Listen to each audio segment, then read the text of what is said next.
Hello to all my divine soul family. आज के विषय बहुत ही इम्पोर्टेंट है, बहुत ही गुरुत्वपूर्ण है। क्यों? क्योंकि हमें जानना ये है कि हमारे जो जीवन है इसमें स्पिरिचुअलिटी का क्या रोल है। यानी अगर हम स्पिरिचुअलिटी को अपनाते हैं तो क्या क्या फ़ायदे, क्या क्या बेनिफिट्स होते हैं, और अगर स्पिरिचुअलिटी से दूर रहते हैं, अनजान रहते हैं, नॉलेज नहीं लेते हैं, तो क्या क्या दुविधाएं हमारे जीवन में आते हैं।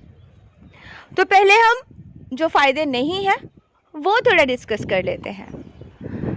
देखिए, फ़ायदा नहीं होते हैं अगर आप स्पिरिचुअलिटी नहीं अपनाते हो, यानी सही नॉलेज अगर आप नहीं लेते हो, नहीं सीखते हो। गीता ज्ञान सीखना ही सब कुछ नहीं होता, उसे अपने लाइफ में उतारना, इम्प्लीमेंट करना, वैसे जी के देखना, समझना, ये होती है स्पिरिचुअलिटी। और जब हम वो सब नहीं करते हैं तो क्या होता है? नंबर 1, कन्फ्यूजन कि क्या है दुनिया पता नहीं, क्या है ज़िंदगी समझ में नहीं आ रहा है, कल क्या होने वाला पता नहीं, इनसिक्योरिटी है ना, फैमिली टेंशन्स, पर्सनल लाइफ में प्रॉब्लम, फिनेंशियल इश्यूज, जॉब में अच्छा ना लग पाना, समझ में ना आ जाना, कौन से रास्ते जाऊं, क्या करूं, क्या नहीं करूं, क्या सटीक है, क्या नहीं है, क्या उचित है, क्या नहीं है, कौन सा डिसीजन लेना चाहिए, क्या नहीं लेना चाहिए, वगैरह वगैरह वगैरह वगैरह वगैरह। जी, स्पिरिचुअलिटी अगर आप नहीं अपनाते हो, अगर आप आध्यात्मिक उन्नति नहीं करते हो, अगर आप सही काम नहीं करते हो, तो क्या होगा? आप कभी भी कंफ्यूजन से बाहर आ ही नहीं सकते, करेक्ट डिसीजन ले ही नहीं सकते, सक्सेस पाना मुश्किल हो जाती है। ठीक है? बड़े से बड़े सक्सेसफुल लोग जो होते हैं ना, वो बताते हैं, इवन शाहरुख खान भी बताते हैं कि खुद के साथ टाइम बिताए, एटलीस्ट 2 आवर्स खुद के साथ बिताए। क्योंकि आप जब खुद के साथ बिताते हो ना वक्त, तभी आप कुछ करते हो, कुछ सही चीज़ें, सही डिसीजन, सही चीज़ें ले सकते हो। आप खुद के साथ वक्त बिताना शुरू करो। ठीक है? स्पिरिचुअलिटी का फर्स्ट स्टेप है। तो खुद के साथ अगर आप टाइम स्पेंड करते हो, खुद को जानते हो, आपका पोटेंशियलिटी आप समझ पाते हो, तब जाके आप आगे बढ़ सकते हो। तो इसीलिए स्पिरिचुअलिटी का मतलब सिर्फ भगवान के नाम कीर्तन करना है, ऐसा नहीं है। मैंने पहले भी बताया, स्पिरिचुअलिटी होता है आपके इनर वर्ल्ड में टॉर्च का काम करता है, एक लाइट का काम करता है। अगर आप एक टॉर्च या एक दिया के प्रज्वलित करते हो आपके इनर वर्ल्ड में, यानी नॉलेज गेन करते हो, तो आप धीरे धीरे स्पिरिचुअल पर्सन बनते हो। आप बहुत कुछ शिक्षा पा सकते हो, जानकारी पा सकते हो, एंड सही मार्ग में चलोगे। आप इनसिक्योर कभी नहीं हो सकते, क्योंकि आपको ब्लाइंड फेथ आ जाएगा अपने डिवाइन के ऊपर, उनके प्रेजेंस आप फील कर पाओगे, आपको सारी चीज़ें क्लियर दिखने लगेगा, माइंड से सारे फॉग्स हट जाएंगे। ठीक है? ये सब तो फिजिकल वर्ल्ड में रहने के बाद के फ़ायदे हैं। सही जॉब या सही डिसीजन ले पाओगे, किन लोगों के साथ रहना उचित है और किन लोगों को जीवन से जाने देना, अलविदा कहना ज़रूरी है, वो समझ पाओगे। सही समय पे सही डिसीजन ले पाओगे, सही कर्म कर पाओगे। तभी होते हैं आपका माइंड सेट कि आप स्पिरिचुअल पर्सन बन चुके हो। कब? जब आप मेडिटेट करते हो, खुद के साथ टाइम स्पेंड करते हो, सेल्फ लव को समझ पाते हो, फिर जाके धीरे धीरे आप भगवान के आराधना, प्रेयर, वो सारे करना तो ज़रूरी है। रिचुअल्स भी होते हैं, पूजा पाठ भी होते हैं, वो करोगे तो साइंटिफिक रीज़न भी है, पॉजिटिव ही होता है। तो बस इस तरह से आप अपना सफ़र को तय करो, आगे बढ़ो। सबसे बड़ी इम्पॉर्टेंट बात जो है अब मैं बताने जा रही हूँ, वो है कि जैसे आप स्पिरिचुअल पर्सन बनते हो, आप आध्यात्मिक उन्नति करने लगते हो। अब बहुत इम्पोर्टेंट बात है कि अगर इंसान स्पिरिचुअल बन जाते हैं, आध्यात्मिक उन्नति कर लेते हैं, तो उनकी डेथ नहीं होती है, वो शरीर छोड़ते हैं होश पूर्वक। ठीक है, होश पूर्वक शरीर छोड़ना तो मृत्यु नहीं कहते, वो कर सकते हैं। और इतने लाइट हो जाते हैं कि वो एक सेकंड में लाखों किलोमीटर तय कर सकते हैं। जी हाँ, मेरा एक्सपीरियंस है, मैंने खुद अनुभव किया है, तो मैं बता पाऊँगी। ये चीज़ आप मेडिटेशन में करोगे, धीरे धीरे आपके अनुभव बढ़ते जाएंगे, फिर आप शेयर भी कर सकते हो।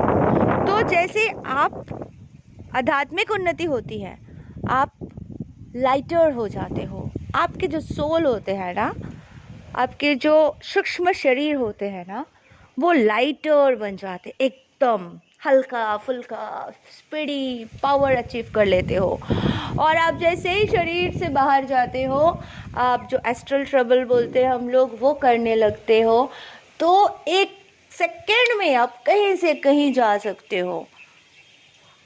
पलक झपकते ही बोलते हैं ना, भगवान आ जाते थे, इट्स लाइक दैट। आप खुद जा सकते हो, आपके अंदर वो पावर है, वो डेवलप होते हैं जब आप एक परफेक्ट स्पिरिचुअल पर्सन बन जाते हो। यानी आपके सारे एनर्जी गायब हो जाते हैं, ओनली प्यार मतलब प्रेम, भक्ति और शांति, यही एनर्जी में रहते हो, तो खुशी रहती है आपके जीवन में। बाकी सारे जो एनर्जीज है वो निकल जाते हैं। अच्छा, जो लोग आध्यात्मिक नहीं बन पाते हैं, मृत्यु से पहले तक भी जिनको पता नहीं चलता है कि मृत्यु होते क्या है, यानी वो डिज़ायर में रहते हैं, वो सारे भय, डर, घृणा, ये सब को पाल के रखते हैं, तो क्या होता है, वो आत्माएं भारी हो जाते हैं। तो वो जब शरीर छोड़ते हैं तो वो क्या करते हैं, जो भारी आत्माएं हैं, जो समझो कि नेगेटिव ऊर्जाएं हैं, यानी भूत पिशाच है, उन्हें अट्रैक्ट करते हैं। वो शरीर छोड़ने से पहले उनके सराउंड में बहुत सारे आत्माएं आ जाते हैं जो नेगेटिव आत्माएं होते हैं। ठीक है, वो आके उसको लेके जाते हैं, क्योंकि वो लोग भी भारी होते हैं, वो तो 1 किलोमीटर नहीं चल सकते, इतने भारी हो जाते हैं वो आत्माएं। तो इसीलिए स्पिरिचुअल उन्नति होना बहुत ज़रूरी है, क्योंकि अगर आप स्पिरिचुअल उन्नति नहीं करते हो तो फिर आप कभी आगे बढ़ ही नहीं सकते। मृत्यु के बाद, शरीर छोड़ने के बाद शरीर हो जाती है बहुत भारी। तो देखते नहीं हो, और जैसे होते हैं ना कि बोलते हैं ना, पेड़ है, पेड़ के आसपास से मत गुजरो, बाल खोल के शाम के टाइम पे मत जाओ, भूत होते हैं, पिशाच होते हैं। सही में अगर आप गुजर जाते हो तो सही में होता भी है, आप बीमार पड़ते हो, आपकी आंखें लाल लाल हो सकते हैं, बहुत सारे ऐसे कहानियाँ होते हैं। पर ये कहानी नहीं होते हैं, कुछ हवा होते हैं, कुछ नेगेटिविटी होते हैं, कुछ तबीयत खराब होने का चांसेस होते हैं, क्योंकि वो भारी आत्माएं आपके शरीर में आ जाते हैं, उनके डिज़ायर्स पूरे नहीं हुए होते हैं। वो मृत्यु के टाइम पे भी अपने आशाओं को लेके उनको मौत आए थे, तो इसीलिए उनको उनका डिज़ायर कंप्लीट नहीं होते, तो वो दूसरे के शरीर में आके फिर वो मटन खाना मांगते हैं, ये मांगते हैं, वो मांगते हैं। बहुत सारे सुना है, किसी ब्राह्मण कभी नॉनवेज खाए नहीं थे और अचानक उनके ऊपर भूत पिशाच कुछ हावी हो गए और वो 5 किलो 10 किलो मटन खाए फिर गए। ऐसे ऐसे कहानी हमने सुने हैं, तो हद तक होते भी हैं। तो ये भारी आत्माएं होते हैं, तो इसीलिए ये जैसे ही आप शरीर छोड़ो तो आप अगर भारी आत्मा बन के रहोगे तो वो लोग आपको अपने ग्रुप में, होता है ना, मेरे गैंग में तुम हो, शामिल कर लेंगे। तो वो गैंग में अगर शामिल नहीं होना है तो अभी से सुधर जाए, क्योंकि आपको पता है ना, फिर गैंग का वो सब चलेगी, वहाँ पे कोई लीडर रहते हैं, कुछ करते हैं, आपको परेशान करेंगे, वो लोग नेगेटिव है, और नेगेटिविटी के साथ आप रहोगे तो आत्मा को भी सुकून कहाँ मिलने वाली है। इसीलिए अभी से स्पिरिचुअलिटी के साथ जिए, खुद को समझे, परमात्मा से जुड़े। परमात्मा आपको स्वयं लेने आएंगे जब आप उनसे जुड़े रहोगे, तो कोई नेगेटिविटी की तो गुंजाइश ही नहीं। और सबसे बड़ी बात है, आप जब लाइट हो जाते हो ना एकदम, तो तो आप जब शरीर छोड़ोगे, जब आपका धरती का काम कंप्लीट हो जाएगा, तब आराम से टाटा बाई बाई करके जाओगे, उड़ जाओगे 1 सेकंड में। 1 सेकंड में दूसरे डायमेंशन। कोई और आत्माएं आपको छू भी नहीं सकते, बस वो एक देखेंगे कि बहुत बड़ी दिव्य लाइट ऊपर चले गए, दैट्स इट। तो यही है twin flame journey, spiritual journey, starseeds. ये जर्नी का महत्व को समझे, अपने आप को लकी समझे कि डिवाइन ने चूज़ करके आपको इतना बड़ा जर्नी दिया, और मोक्ष मतलब आप एकदम सीधा डिवाइन के घर 1 सेकंड में। तो बस इसीलिए ज़रूरी है स्पिरिचुअलिटी को अपनाएं, इस लाइफ में उन्नति करें, और आफ्टर दिस बॉडी और उन्नति करें और दूसरे रेलम में जाए, बहुत खुशी और बहुत प्रेम के साथ जिए, एंड प्रेम से बोले Radhe Radhe. Thank you so much, love you all, God bless you all.